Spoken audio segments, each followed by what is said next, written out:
ثلاثة لا ترفع لهم صلاتهم فوق رؤوسهم شبرا حديث ابن ماجه حسن كا صدح صلاة دودة تاكاين لك مدحودة بما دافته مدنا وكسونو صلاة دمرك إنه دهنا لما أقبلين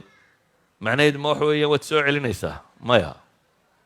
أجزاءت وقدي صلاة نمدي لقوا قبصن ما يا آخر لقوا ملا صلاة دي متكنين آخر أنت لقوا سوى تقال لورنا ما يعني كريم حي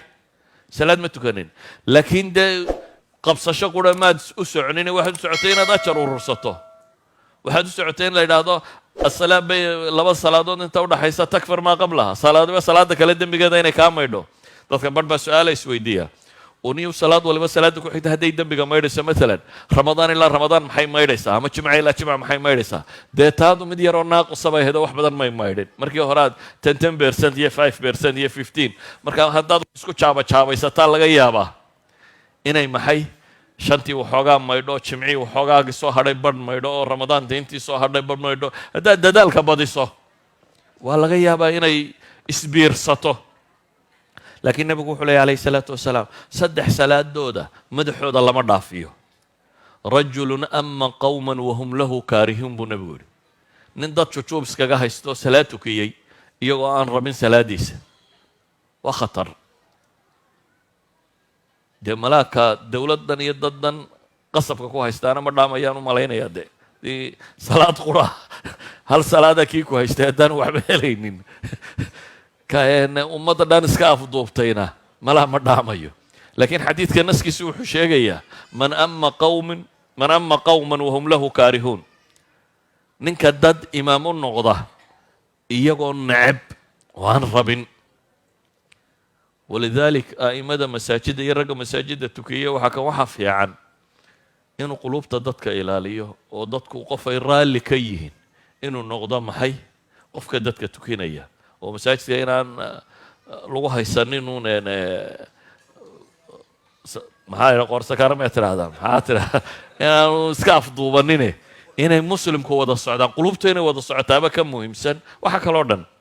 sida ogeed buu nabigu yidhi wamra'atan baatat wa zawjuha calayha saakhitun gabadh hooyatay iyadoo ninkeedu u cadhaysayayana wax laga aqbali maayo idan dumarka muslimiinta waxa saaran inay isku dayaan zawjkeeda inay raali geliso wamra'atan casat zawjaha xataa tarjicna xadiidka la sheegayay ka saddexaad waxa uu nabigu sheegay calayhi salaatu wassalaam ka saddexaad waxa uu nabigu sheegay waa akhawaani mutasaarimaan laba walaalo oo kala iska laalaada xadiidkii muxuu sheegayay qof kasta oo ilaahay rumeeya qof kastoo لا يشرك بالله شيئا marka acmaasha ilaahay loo bandhigo khabiisaha iyo meelahaas oo kale in ilaahay dambiga dhaafo xadiiskii sheegay saxiixaynka ku yaalay laba mooyaane buu nabigu yidhi labadaasi waa kuwee laba is haysta iyaga waxa la yidhaha andira haadayni xataa yastalixa labadaa iyaga dib iga dhiga baa ilaahay yidhahda intay ka heshiinayaan idan akhwaan mutasaarimaan haddaynu isu wada cadhaysanno iska laalaadno cibaadada inaga xumaanaysa haddaynu rabno in cibaadadeennu cinda allahi ay maqbuul noqoto waa inaad qof qalbi saliima leh waa inaad ahaataa qofka mu'minka ahi nebiyullaahi ibraahim muxuu ku ducaysanayey aakhiro wuxuu weydiisanayey qalbigiisa in alla ka dhiga maxay qalbi caafimaad qaba sidaa awgeed waxyaabaa jira camalkii inaga burinaya ama in cinda allahi maqbuulu noqdo xumaynaya maala qur-aanka ilahay wuxuu leeyay yaa ayuha aladiina aamanuu laa tubtiluu sadaqaatikum bilmanni waaladaa war kuwa iimaanka laga helayo waxaa ilaahay dartii ula baxdeen adiya dhib iyo gallad sheegase ha ku burinina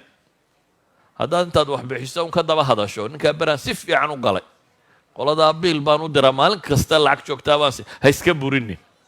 waad dirtay ajar baad doonaysaa ilaahay baad la baac mushtaraynaysaa qofkan maaha qofkaad wax ka doonaysa haddaad adduunye ku doonaysa waa halkeed ood salada isna markiisaa ku abaalgudo laakiin asalka qofka mu'minkii waa maxay wuxuu bixinayo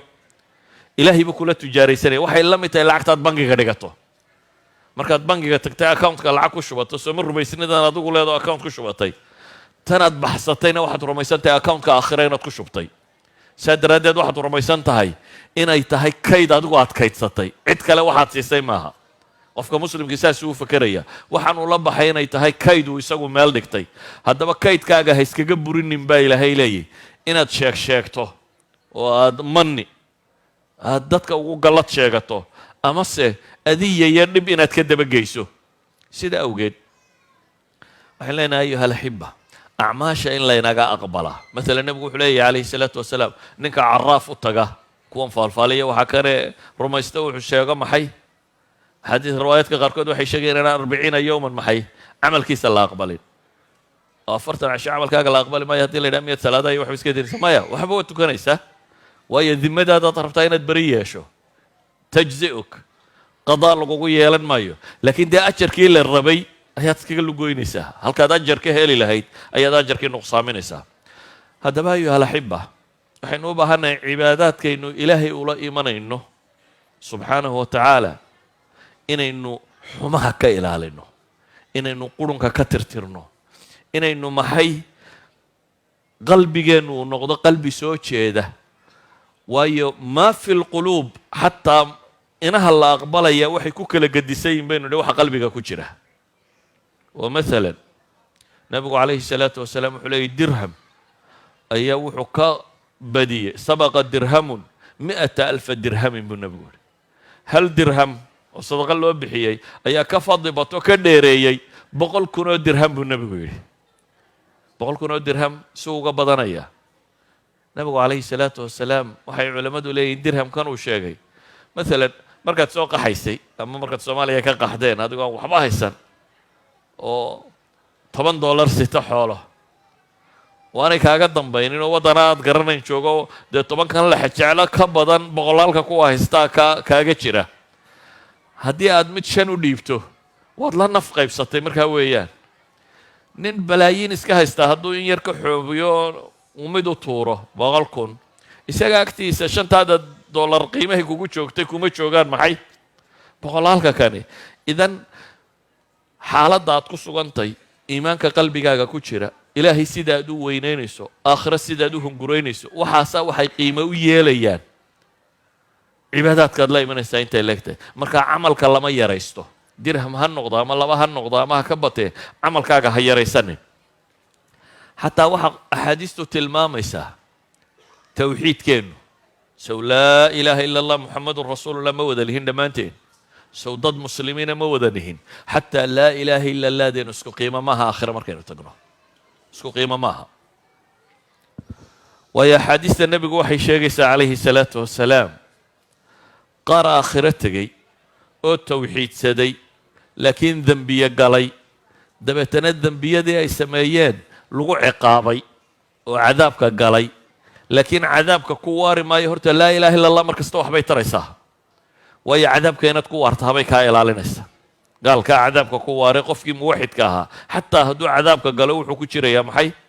muddo laakiin dee muddadaa ilaahay garanaya 1 milyan oo sare haddii lagu cadaabo ka war haddaad tidhaahdo kolley waa tawxiidsanaysaa naarta waad ka soo boodiyey boodisteedu ma fududa marka walciyaadu billaah ilaahay baan ka magan galaynaa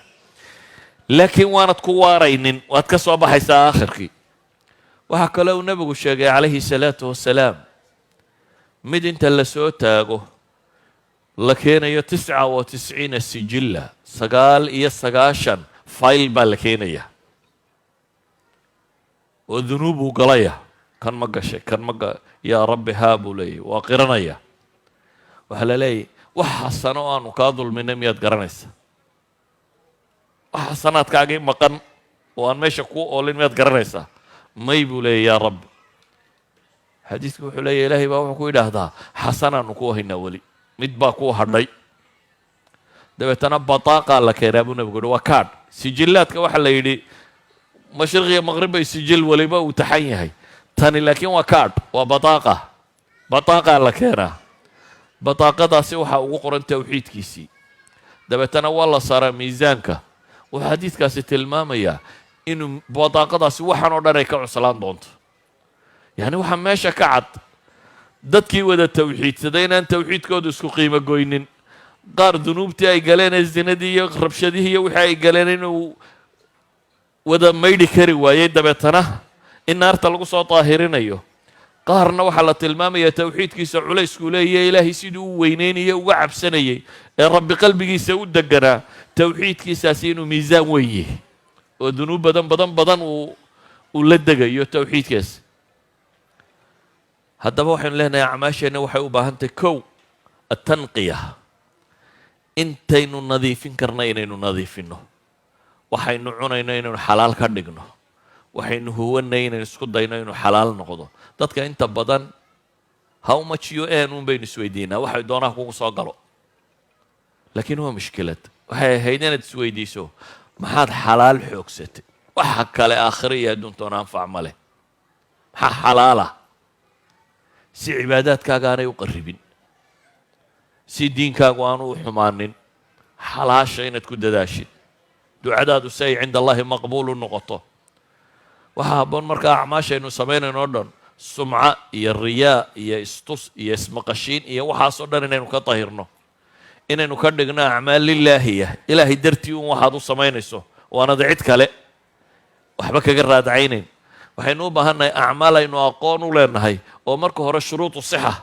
soo hesha oo cinda allahi maqbuul noqon karta inaynu noqonno.